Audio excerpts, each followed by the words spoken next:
are you, Rachel? Good to see everyone again. How are you? Good, how are you? Great, great, very well. Thank you so much for having me. Of course. Are you okay with us recording this? Please, absolutely. Okay. So yes, tell us how you are extensively. Tell us what's going on. Are you in Tijuana right now? No. So just recently came back. I'm visiting my sister here in El Paso, but I did spend a little bit over a week in Tijuana doing a needs assessment with the organization. And more than anything, trying to identify post-COVID, I guess, crisis needs in the migrant population. There, we were working very closely with the Secretariat of Foreign Relations, or the Ministry, the Foreign Office, I guess, the Mexican Foreign Office, and working closely with the projects that they have with other government organizations working in the border, which is pretty much what we've been doing in Matamoros and Brownsville, across the border from Brownsville. So more than anything, trying to find, if there was any possibility of deploying another clinic, field hospital in Tijuana, on the border with Tijuana, or perhaps in Juarez, border with El Paso. So it's been a couple of weeks that it's just been just very hectic, a lot of work. I'm sure. Very interesting. It's great to finally see things getting a little bit back up again, getting back in motion. Okay, so were you successful? We had a very pleasant experience meeting all of the other organizations at the border: UNHCR, IOM, Doctors Without Borders. They are the other organizations that are mounting projects in Tijuana. We were fortunate enough to visit one of the field hospitals that Doctors Without Borders is operating in a basketball stadium in the city of Tijuana.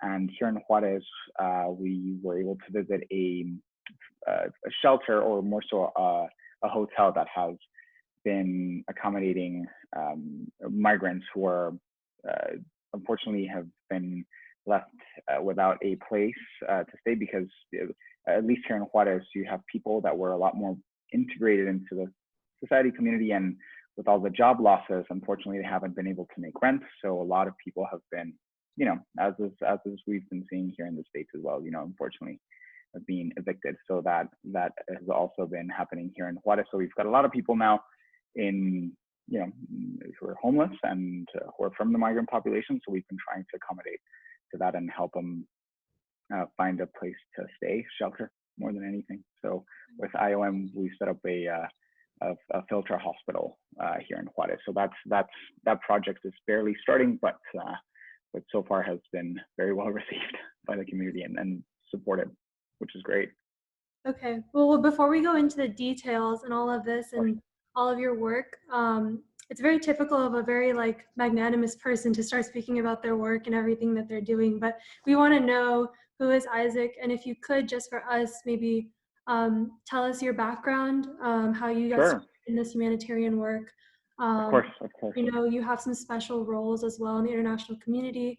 So I just ask that you start, just for the video purposes, with the sentence, "My name is Isaac," and then go on and tell us everything about you. Sure, of course. So my name is Isaac, and I have had the pleasure, really, of growing up here in the border. I worked here in the border for the past almost 8 years now. I began working at the at a local pediatric emergency hospital here. I trained under a physician who's originally from Atlanta, also from an immigrant background. And late 2018, with the first migrant caravans started making their way up into the United States from Mexico. And before, obviously, the implementation of the Remain in Mexico policy, the migrant protection protocols, our ER was, very busy ER. We have a very busy practice, mainly receiving all the kiddos coming in from the temporary detention facilities located in the surrounding areas here in El Paso. And, at that point, my life was very much, I'm an immigrant here in the United States, a Mexican with a work visa, helping my sister out, who is, my sister and I are living together here in El Paso. She's doing her undergrad here at the University of Texas at El Paso. Just the two of us. It's only the two of us. So I was working here at a local hospital, and she was still going to school. But at that point, life or my reality was, very relaxed, I would say. Good job. I mean, work security, all the job security. It's a relatively calm life. Now, with the arrival of all these, child immigrants, and having the opportunity to work with them, not only at the in the emergency room, but also at other clinics where I would volunteer, community clinics more than anything. Well, I began to kind of realize and empathize with their experience, more so because I saw myself as another immigrant just like them, but with a very privileged background, right? My experience as an immigrant here in the United States is very different from theirs, right?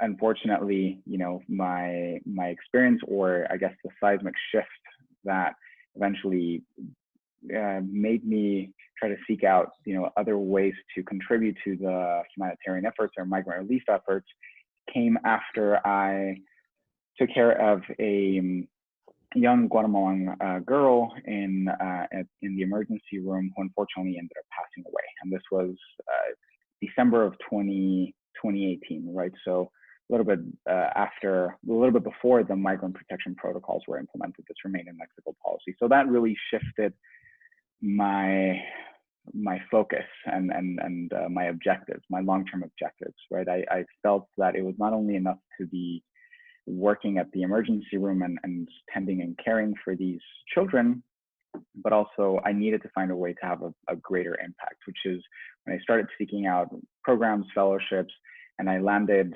in a fellowship program hosted by the British Council in Mexico. This program eventually gave me the opportunity to be selected as one of the 4 Mexican delegates to represent our country in the UK. We were in the University of Cambridge. We underwent a policy leadership course training. We were able to visit Parliament, to meet with parliamentarians, and more than anything, it's changed my perspective in terms of how could a nurse practitioner from the border be able to have a larger impact, a greater impact, not only in the clinical setting, but perhaps in the policy end of it, in the humanitarian, in the humanitarian field, which was relatively new to me, right? It was only after I had that unfortunate experience, I witnessed that tragedy, that I eventually came to realize that lots more needed to be done, and not much of it was being done, unfortunately. So that is pretty much the story of Isaac and how I became involved in all of this. And it's been a phenomenal experience. It's been very stressful, very hectic, very chaotic at times. But I've never felt more fulfilled in my life, and to be able to tell this story, although it is very tragic, it's perhaps the best legacy that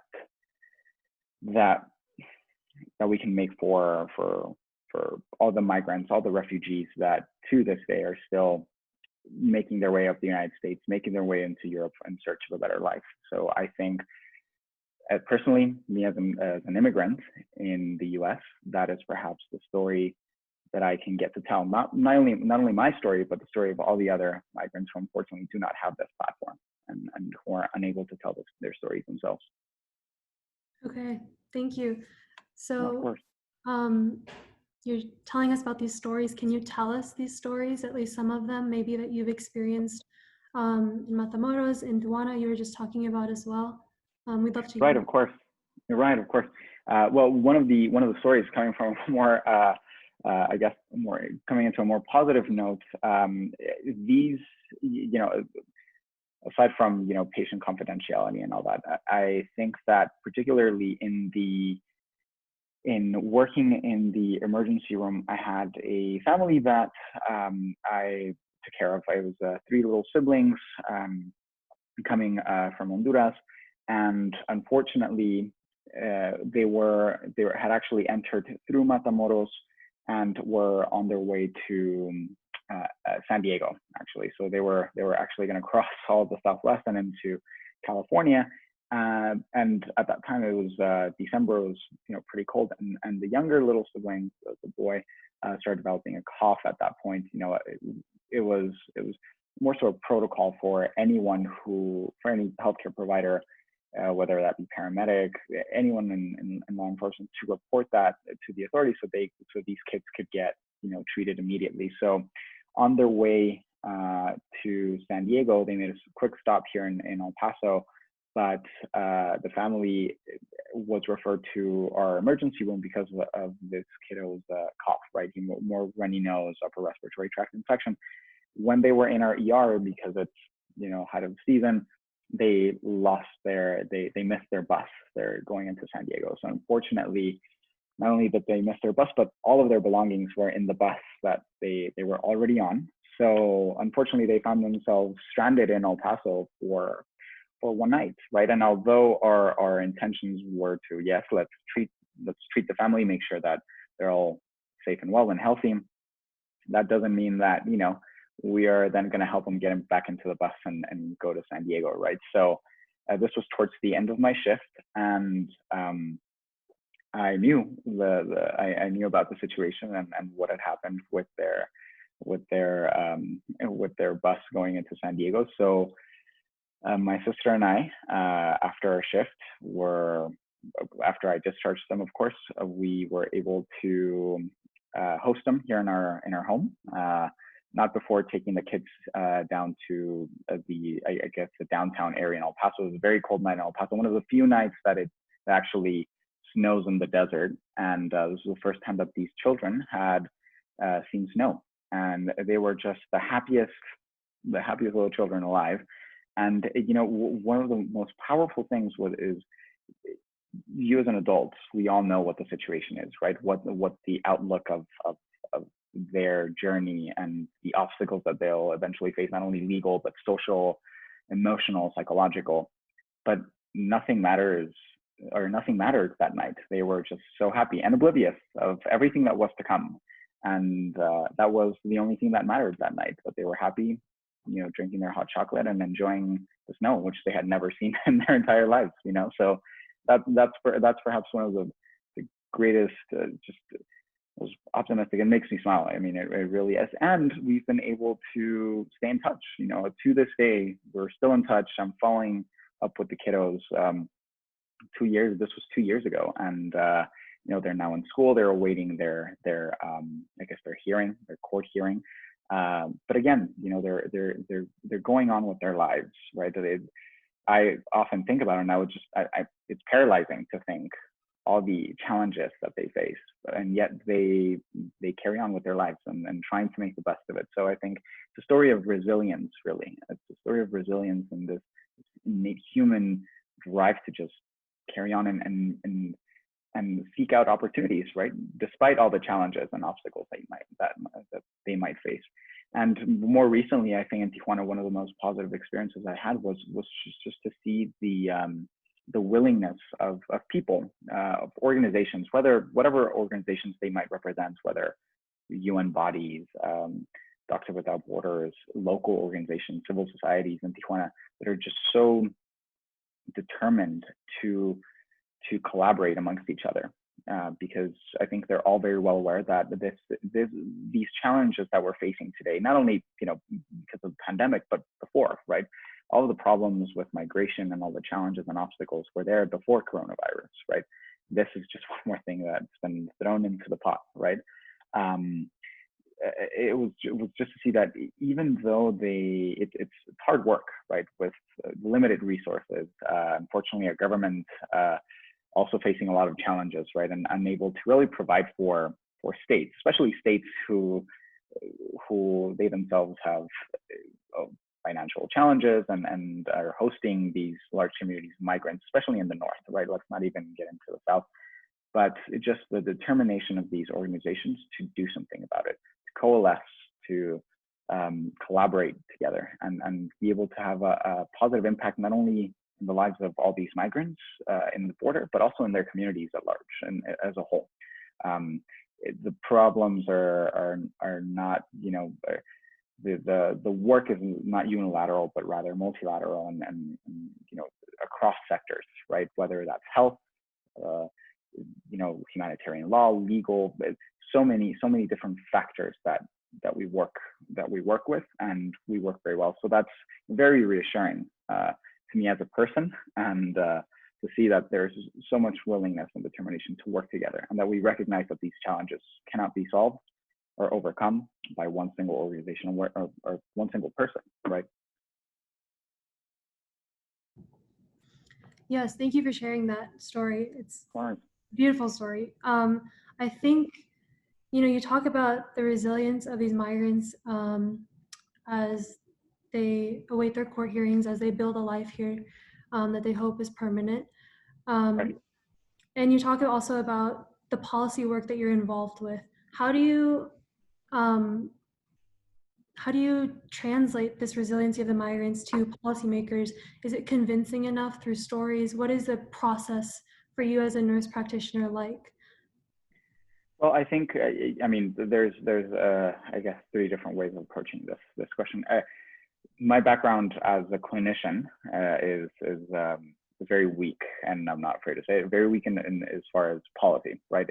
When I was selected to be part of this delegation, I was the only one without any background in international relations, humanitarian law, political science.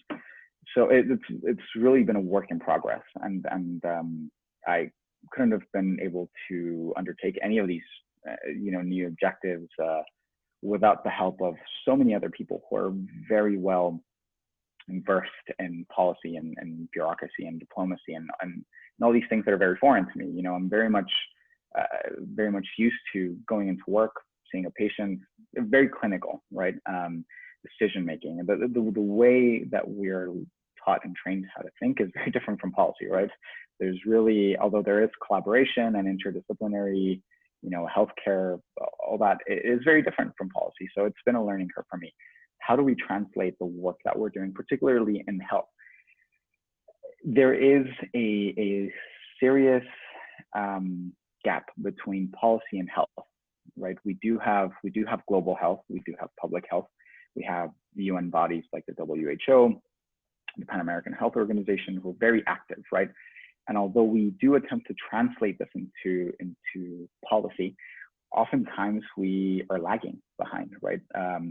I was part of a panel that was actually talking about this policy in health, and how do we strengthen health governance, right? Let alone just governance itself, but health governance. How do we provide the framework by which countries can act and not only strengthen the support system or the safety nets already in place, social safety nets, but also the healthcare infrastructure, right? Which is, I mean, fundamental in a country like Mexico, where we are supposed to have, or at least by law, we have universal healthcare, where I, as a Mexican citizen, I'm entitled, because I'm a Mexican citizen, to healthcare, right? However, our healthcare institutions are severely underfunded. Given recent changes in our government infrastructure, we've had shortages of medication, right? HIV medication, chemotherapy, which were front page news stories earlier this year, where we faced massive protests from families protesting against these shortages. So how do we translate this into policy? Firstly, we need to recognize the importance of global health, or health just as a whole, as an integral part of a society. And a healthy society is a society that functions well and that is able to be prosperous, right, and equitable. And how do we translate into, more particularly or more specifically, migrant health, right? First of all, you need to recognize migrants as human beings, right? That is the number one thing. We must step away from this idea of enumerating people, right? Of saying, well, so many thousand migrants are in the border. Migrants, it's families, it's children, and all of these families, women, children, men, women, and children, are potential assets for whatever society they are part of, right? Whether that is here in Mexico or in the United States, they're human assets, right? Whether if you want to focus more of a productivity side, labor, whatever you want to see it, but they have, not only do they have an innate human dignity and rights, but they have human potential, right? As do we all, right? So I think we translate this by increasing awareness, right, about migrants, and not so much awareness about the problems that they face in their host countries or in the transit countries, but more so the problems that the system has created for them, right? That the system has created for them, and which makes it difficult for them to integrate, right? It is very difficult. I mean, just being an immigrant here in the United States is extremely challenging. It can be very challenging, right? My sister, as a international student here in El Paso, myself as an international worker here in the States for years, it was very difficult to navigate all of these, let alone, and that is coming from my very own privileged background, right? Let alone someone who has nothing but their backpack on them, right? With a few clothes and the birth certificate and a passport. That's it, if they're lucky, right? It can be very challenging, right? And existing in this legal limbo, right, is extremely difficult. The degree of uncertainty that these people face, you know, now more so with coronavirus and pandemic, but even before that, you know, we say, well, uncertainty after pandemic, you know, the market, employment, that is what these people face every day, right, and have been facing for the past couple of years. So it is important to recognize all of these elements so that we can talk to experts, right? I do not consider myself an expert in policy or health policy, but I do consider myself as an asset to these makers, right? Which are not global health or migrant health, but they are ultimately the ones who make these decisions. So we also have to empower experts, right? Scientists, but also healthcare workers, especially now, you know, putting the coronavirus pandemic aside, we empower the people who are experts in their fields, healthcare, migration, in family dynamics, so that we translate all these, all of these great initiatives into policy, so that they can better be implemented to create a better society for everyone. Yeah. So you talk about the system, and the system being the thing that we have to, or I guess policymakers have to focus on, and you as an expert will have to advise on. And that's the part of the system we have to make easier for migrants and asylum seekers. I guess as someone who serves as an expert to these policymakers, how do you, I mean, you kind of talked about Remain in Mexico already, but how do you feel when MPP came out, when, I don't know, I guess we had good news this week with DACA. And then on the other hand, you know, we have the US, Canada, and Mexico extending their, their border restrictions for 30 more days. So all this chaos that's happening with policy, like, what is that like for you as an expert? And then also on a human side, what are your emotions, and what are you going through with that? Of course, you know, it's very, I think we often perceive this to be not perfect, right? I mean, the system is perfect, but you know, if you're a person who is somewhat oblivious to all of these challenges, right, who does not even know what DACA is or what DACA stands for, right?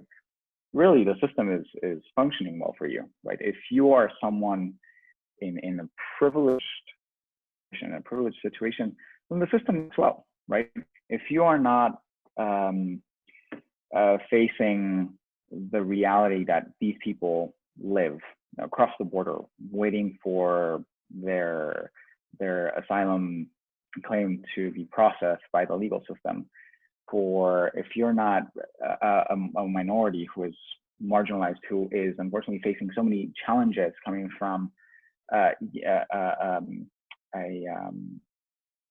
well, I guess from a background of poverty, right, education, without all these opportunities, then the system works great.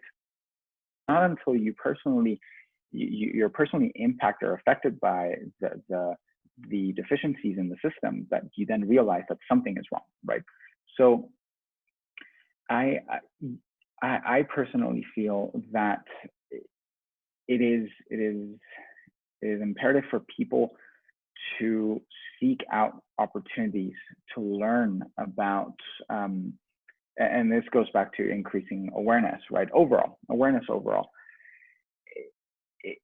to learn about what can we do as a society, as a citizen. If you can vote, what can you do and what is your role and what should be your role as a citizen to improve the system, not only for your benefit, right? Not only for the issues that impact you, right? But also the issues that impact other people. That's just human empathy, right?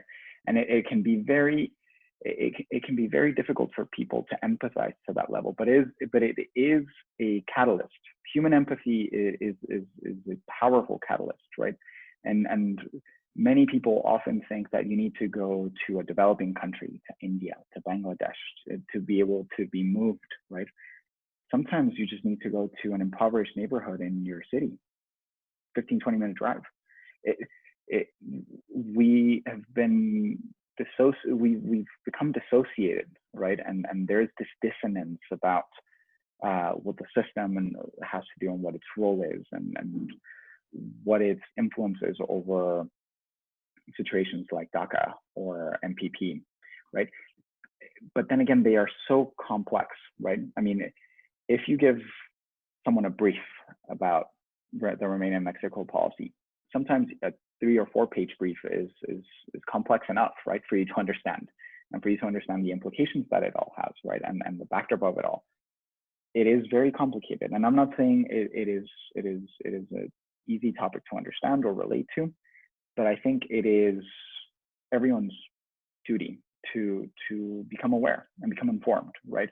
I think we see it a lot, at least in Mexico, where people, at least more central and metropolitan cities, where people are moved by ideas, right? And they're much more aware about what their responsibilities are as a citizen, right? Whether that is to vote, if that's all you want to do, but to become engaged and active in your communities, right? Because ultimately, if you understand the system by which your country works and functions, then you're able to know how to go about changing that system, right? So I think that's incredibly important for any society, right? And I feel that the U.S. unfortunately lags behind many other countries in terms of civic engagement, right? Civics is something that we learned in Mexico, right? And it is, how does your government work, right?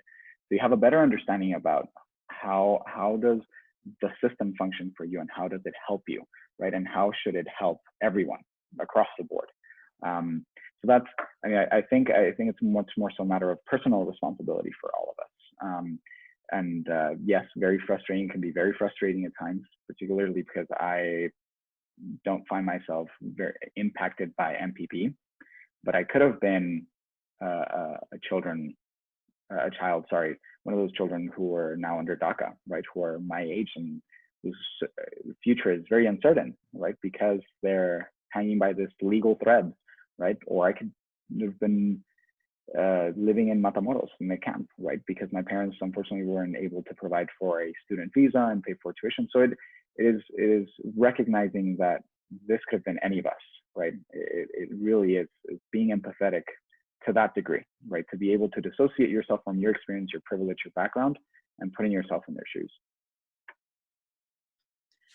Great. Yeah. So you know that we are researching kind of the oppression caused by COVID. And as we talked about earlier, as you mentioned, a lot of what we're seeing as a result of COVID is an exacerbation of existing systemic issues. So I'm just curious, in your work with global response management in Matamoros, what what is the state of migrants? What are these camps looking like? What are what are people feeling? What are they saying? Who are you seeing more, I guess? Right. Well, I think, it's in terms of the camp, right?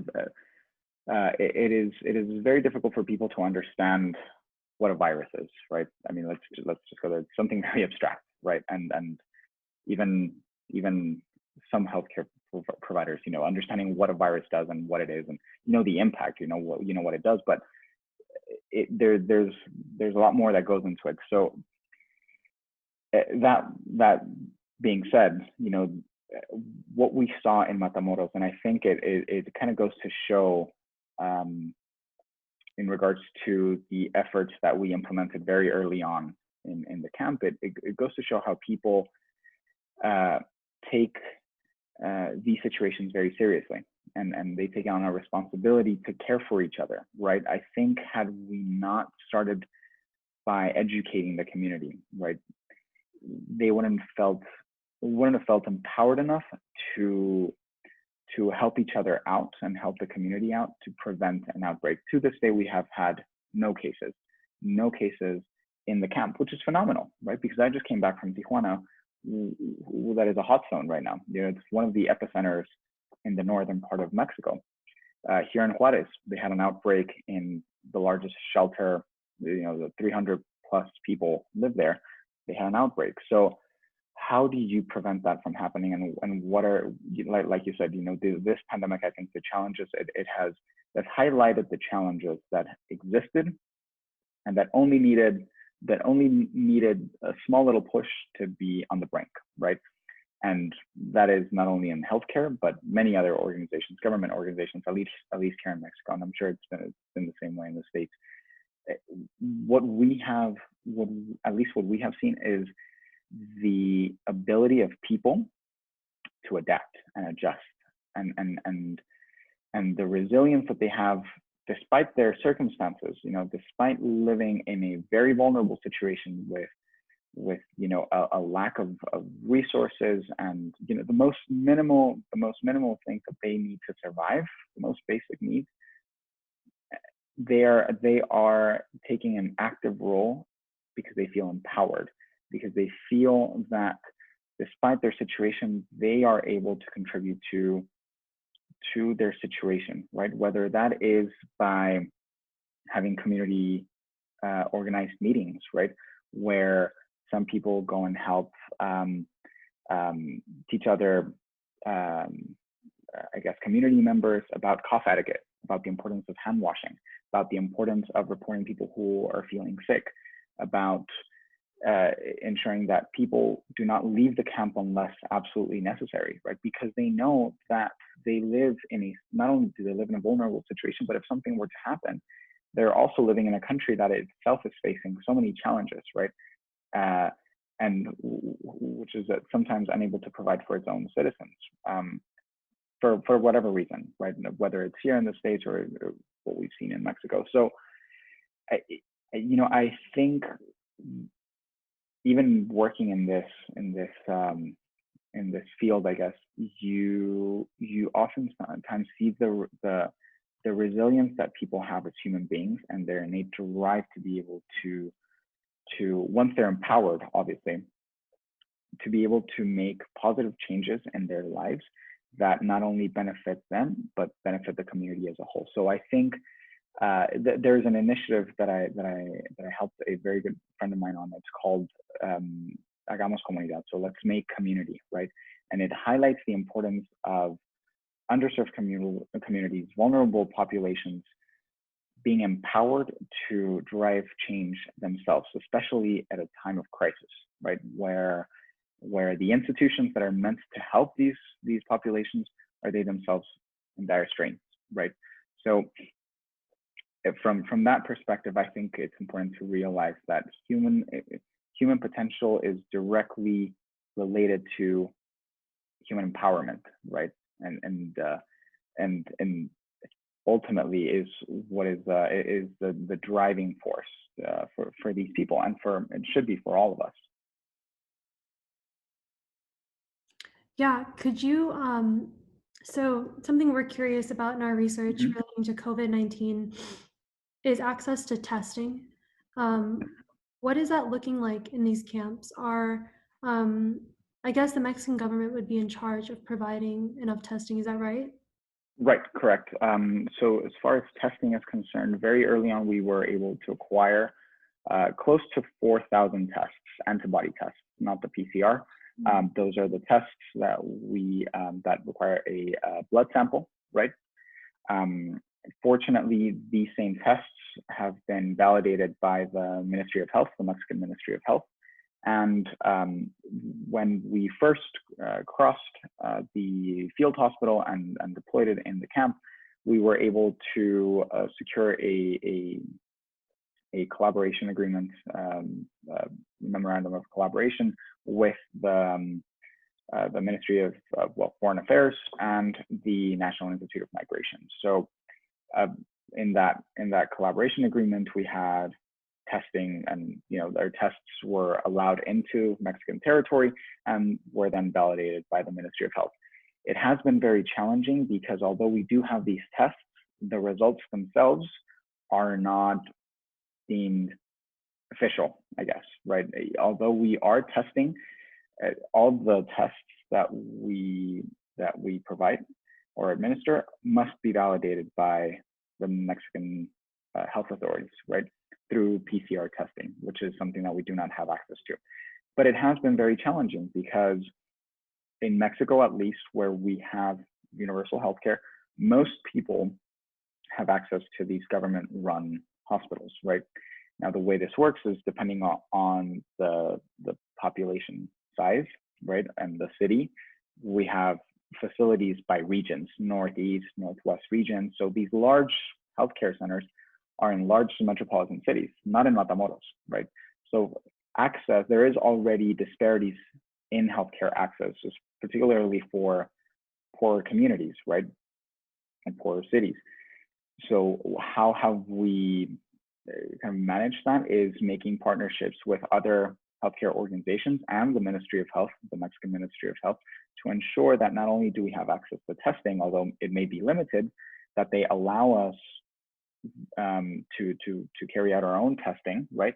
And any tests that we deem or any patients that we deem might require a higher level of care is able to be transferred to a larger facility, whether that's the hospital, the government hospital in Matamoros, or the other regional center, which is in Reynosa, right? So although yes, testing has been challenging, really the biggest challenge is what do you then do with the patients who come back positive, right? And how do you ensure that there is equal access for people who, under international law, yes, have access to healthcare in whatever host country they're living in, but when you translate that into policy, right, or government, that doesn't always happen, right? But yes, as far as testing, I think so far we're able to act early on, and because of that, we've had adequate testing for all of the people living in the community, in the migrant camp. So that's great to hear. I guess it's disappointing that the results are not published officially, but it's great to hear that Matamoros is, Right. Contained. But Correct. what have you heard from your colleagues, I guess, I think you mentioned Juarez and Tijuana, where there are hotspots of outbreaks. I imagine those are in migrant camps you're referring to? Correct. Yes. So Matamoros is actually the only city that has such a large migrant population that is pretty much camping at the side of the river. In Tijuana and in Ciudad Juarez, you have cities that have been historically ports of entry for people coming into the state. So you have local organizations that are much better connected and that are much better able to address the challenges that come with these large migrant populations, with these caravans coming up. So unfortunately, even with all the local actors and the initiatives that they have, sometimes that is not enough, right? And that's what we saw here in Juarez and in Tijuana. In Juarez and Tijuana, you have large centers for migrants. They call them centros integradores, so integration centers for migrants. It was pretty much these large warehouses, industrial warehouses that have been accommodated to house these migrants, right? in these warehouses, people are able to sleep. You've got cafeterias, you've got activities, you've got clinics for the migrants that are all provided by the state and federal government. So their situation is not as dire as the one that we see in Matamoros, which is great. However, that does not mean that there isn't a need for actors to kind of add and contribute to the efforts that you have on the ground. So I think that the main difference between cities like Tijuana and Ciudad Juarez is not only that you have a lot more resources being invested into the cities and into the shelters, but that you've got a larger network of actors who have historically been involved in these migrant relief efforts, and which are then better able to have an impact, right, in these communities. So that's interesting, though, that they have perhaps more resources or more actors invested in those communities, but there are outbreaks happening Right. in those cities or in those hotspots. How do you, I mean, I don't know if you've even gotten to this point in policymaking, but what do you say to policymakers who look at that and then try to, validate less resource funding to Right. communities? Yeah, no, it's this is the way we see it. The more actors and the more money or the more funding that you have in large cities Mm-hmm. does not always translate into smooth policymaking.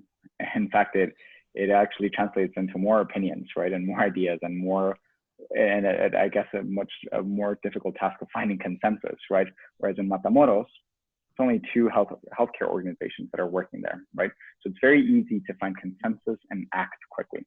And it's also very easy to identify the need, right, and the urgency, to have a sense of urgency. Whereas perhaps in Tijuana and in Juarez, you've got, yes, people who are much better prepared, but who also come with, I guess, preconceived notions about how to go about things, and also ego, right? Ego is not absent in the humanitarian world. It's very much present, and it's something that, like in politics, like in policymaking, can be detrimental to the process itself, which can make it more difficult, right? So that is also something that in healthcare we also have, but it's it doesn't always, it's something that we usually tend to get over, but at least here, what we saw was that it was easier to find consensus in a smaller community like Matamoros, where we had a limited number of actors and where we had authorities very willing to have us as experts and to hear what we had to say in terms of what the needs were, right? Despite their own internal assessments and evaluations, people were very open to what we as an organization had to say about what the migrants needed and what the potential crisis could be if we had an outbreak of coronavirus in the camp. And obviously being well aware of that and being well aware of their own limiting factors, not only in their healthcare infrastructure, but in the structure of the city as a whole, they were very, very open to us and made it very easy for us to undertake the initiatives and the projects and the operations that we now have in Matamoros, which is not to say that it wouldn't be the case in Tijuana or in Juarez. But again, like I said, there's a lot of actors already involved, and sometimes it's difficult to go into a new territory, right? And as an organization, especially because the idea is not to duplicate efforts, right? We want to add to the efforts already on the ground, right? There's not one right answer for everything. See, that's so insightful for coming up, I guess, as young policymakers ourselves, thinking about policy. That's so insightful for us to think about. I kind of want to move the conversation a little bit not away from asylum seekers or migrants, because you and your work are always going to be tied to them. But as a nurse practitioner serving migrants, I'm sure you've encountered some challenges in your journey. I'm thinking about challenges you might face with, people in communities that you're serving in Matamoros. Maybe what are their opinions of these camps in these small towns? And also, what are some of the personal challenges you might go through? You're having to travel, right, a lot, and COVID is a real fear and reality, I'm sure, for you as well. So Just can you talk a little bit about that more? Right. Yeah, no, of course. I think one of the one of the issues that I often faced when working with the British Council and going to these universities in Mexico and trying to encourage young students or university students to become policy leaders or get into global health, or was that they often said, well, there's so many issues, there's so many issues, there's so many things to fix here in our country. Why is it that you're focusing on migrants in Mexico when we have so many problems ourselves? And that's that, it's a very valid point. It really is, and it is important to acknowledge it and address it.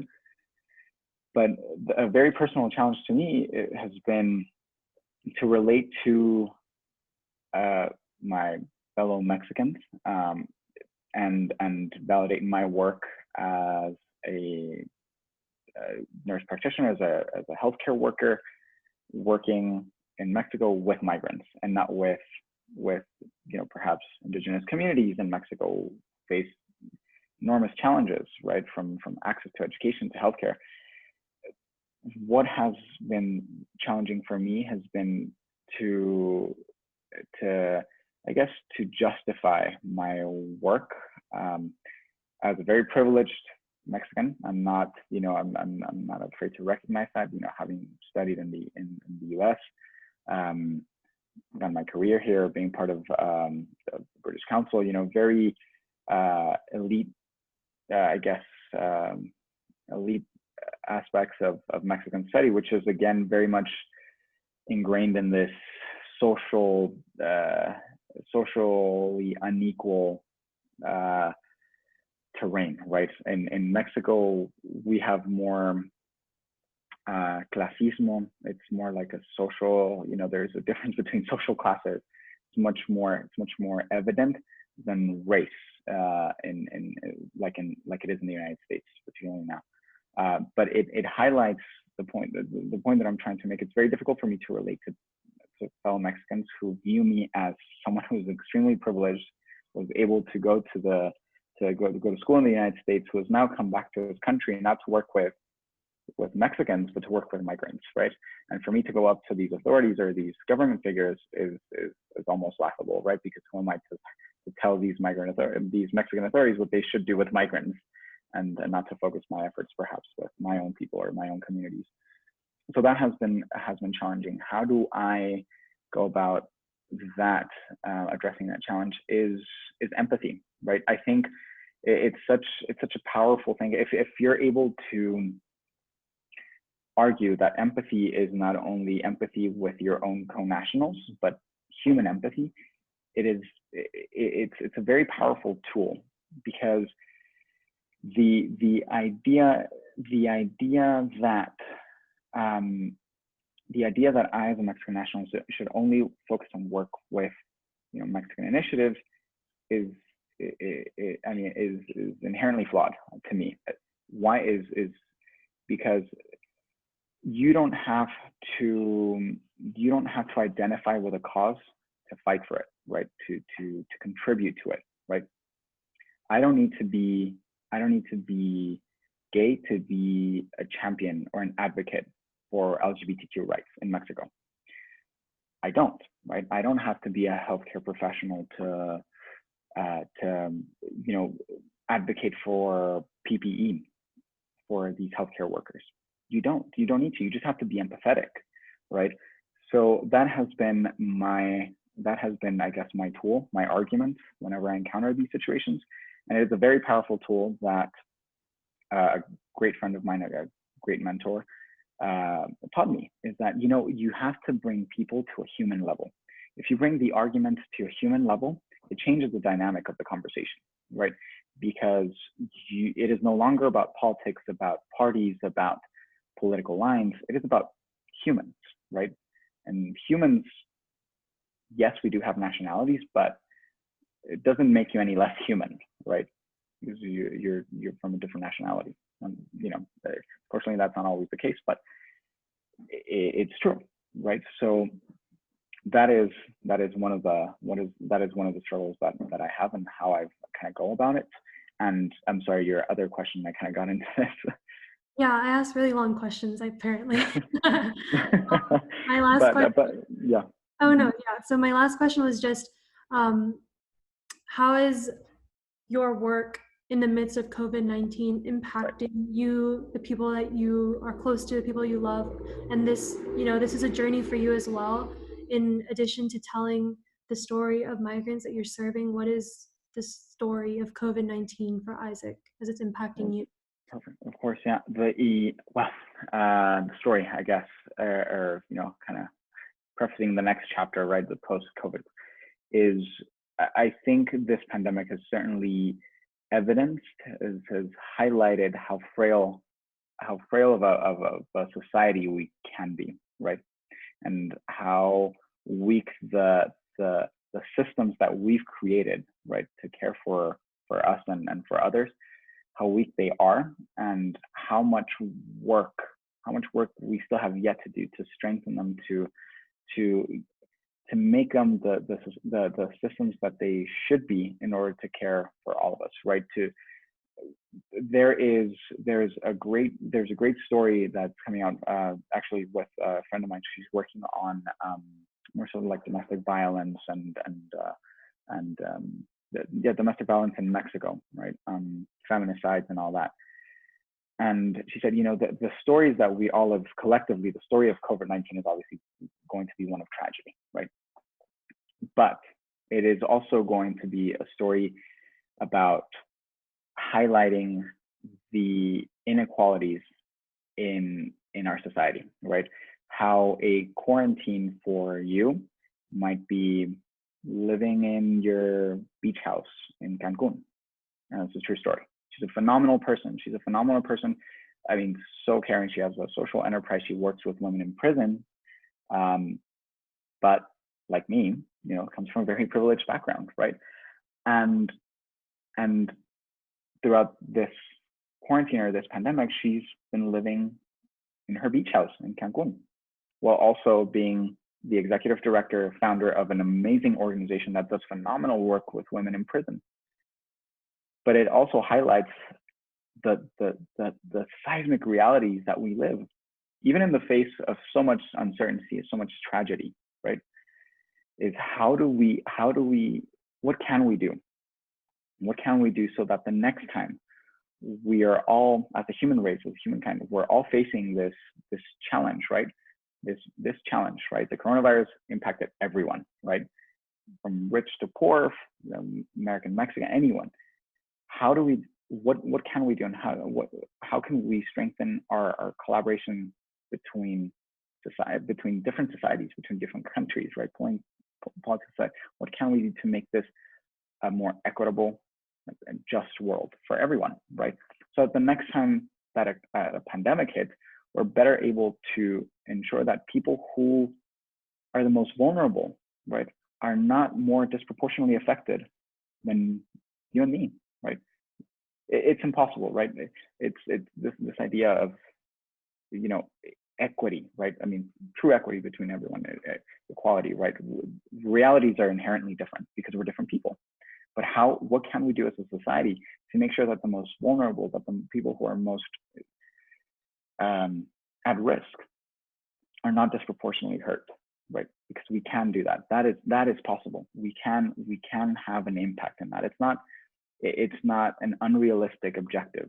It can be accomplished, and it should be, because it won't be the last time we face a pandemic, right? But it should be a catalyst so that everyone can play their part to strengthen our society as a whole, so they can be more empathetic and keen to do something that helps those who are most in need.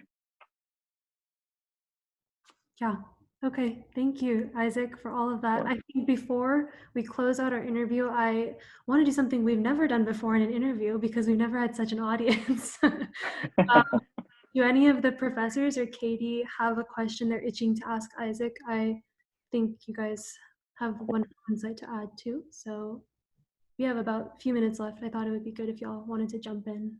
Sure, Dr. I just want to add something very quickly. I don't know if Sure. we introduced Katie to Isaac. Isaac, am I pronouncing your name correctly, first of all? Isaac or Yes, Isaac? Isaac or Isaac in Spanish. I Yeah, Isaac. just Yeah. want to make sure I'm not, No, perfect. as a foreigner myself. Yes, of course. I don't know if we introduced Katie to you because I remember we did. Okay. I don't think we did actually. Okay. Do you No, mind? no. Yeah, Katie, feel free to introduce yourself, but she's my here. We're both working on this project together. Perfect. So Perfect. she's Hi, actually Katie. focusing on, yeah, I'll let her introduce herself. Go ahead. Yeah, so I'm another student on this project working with Rachel and the professors and a few other students. I'm a poli-sci major, and my focus for this project is actually on the Americas and Europe. So Wonderful. exactly one of the people that I'm reading about right now. Wonderful. Yeah, so I actually do have one question. Sure. Relating to, you mentioned, and I think Rachel talked about it, but obviously we know that a lot of these camps and the issues of people being forced to live in these areas have come from the MPP and like the Remain in Mexico program. We know that, but I was interested in hearing about how the CDC directives for expulsion of all asylum seekers, those have impacted the camps that you've been working with and the populations there. Are there more people? Are they coming in faster? You know, how are they feeling? What's happening with that? Right. Yeah. Well, I mean, I think that directive was lacked a lot of tact, right? It is, I think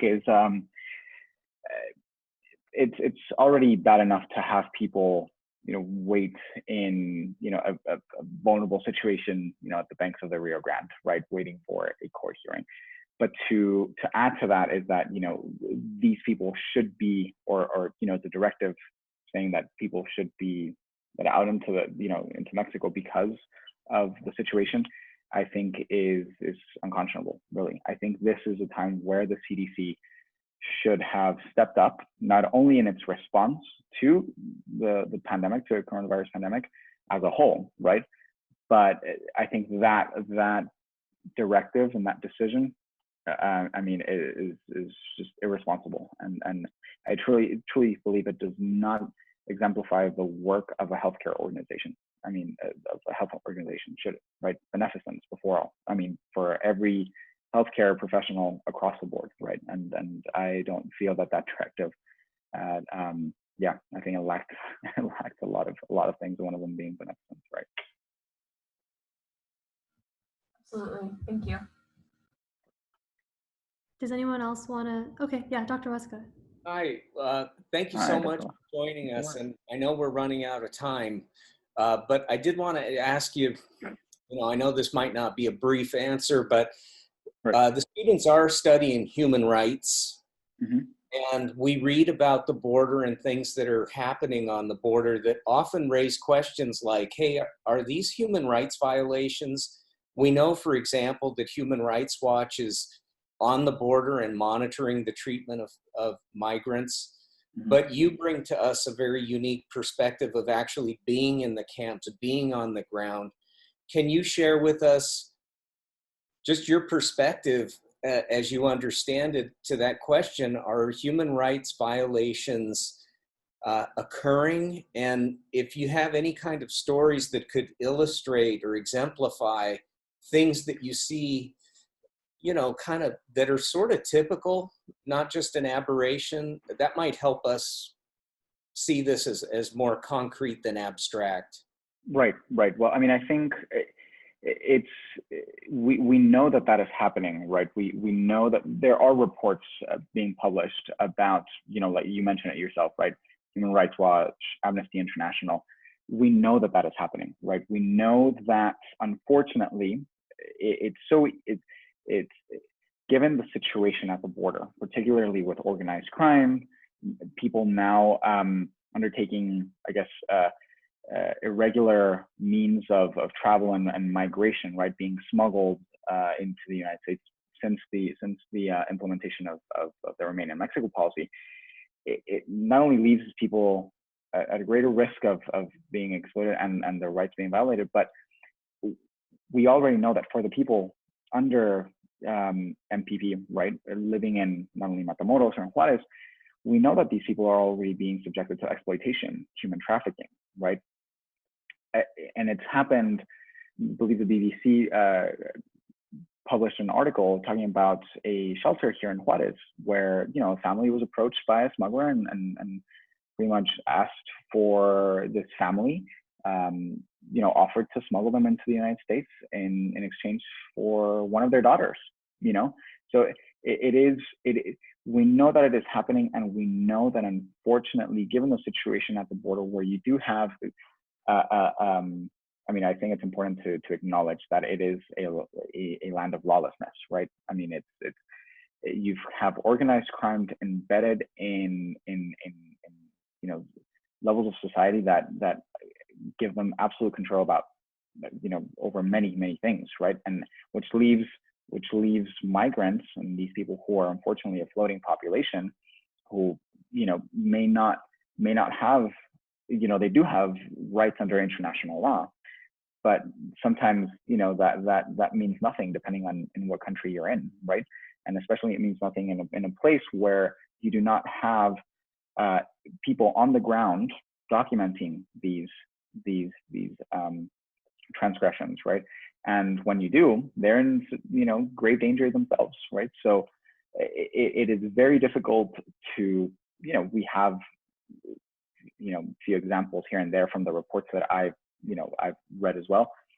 But if you were to think about it, I think having people live in the banks of the Rio Grande in tents should be a violation of human rights. I mean, and for governments, the Mexican government, as much as the American government and international bodies, to allow that, right?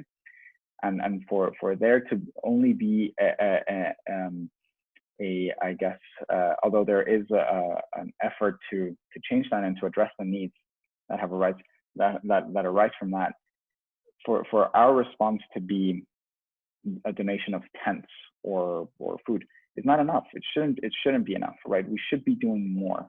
Not only the international body or the Mexican government and the U.S. government, to not only address the situation as delivered, but also all the vulnerabilities that come with that. One of them being, you know, violations of human rights. Thanks. Thank you. Yeah, thank you so much, Isaac. I think, oh, Professor Giacomo, I see you've unmuted your mic. Do you have a question as well? So Isaac, thank you very much for taking the time to talk to us. Pleasure. I am curious to know, how do kids play? Do they play? What they play? Well, it's at least what we have a small little area in our clinic, and the kids there are under the supervision of she's not a child specialist, I guess, like in the true sense of the word. Here in the United States, you do have undergo training to be a child life specialist, but she is a psychologist, child psychologist in Mexico. She was trained in Mexico. And they're the ones that take over, you know, all the child activities, right? We try to, or at least they try to provide them with a milieu where they can play, where they can feel safe, whether that's, you know, activities like drawing, painting. A soccer ball goes a long way in Mexico, always has. Dancing at times, you know, I think that's it's a few. I mean, not few, but little things, right? It's really the little things that are often the most poignant and most powerful when it comes to these children. And dancing is great, right? Because at least that's one of the activities that they enjoy the most. They're often asking for someone to pull out their iPod and the little speaker so they can start dancing. So as far as that is concerned, so that's all that's all I've seen them do. I mean, again, I'm not, you know, very familiar with all the projects that they do and all the programs that they have. Unfortunately, they come to me when they're a little, you know, when they're not feeling too hot to play. But yes, there's a few activities that they have there. Thank you. I love that question. That was really nice of an answer too. Isaac, I wonder if you have any closing words for us before we sign off. I want to give you that opportunity.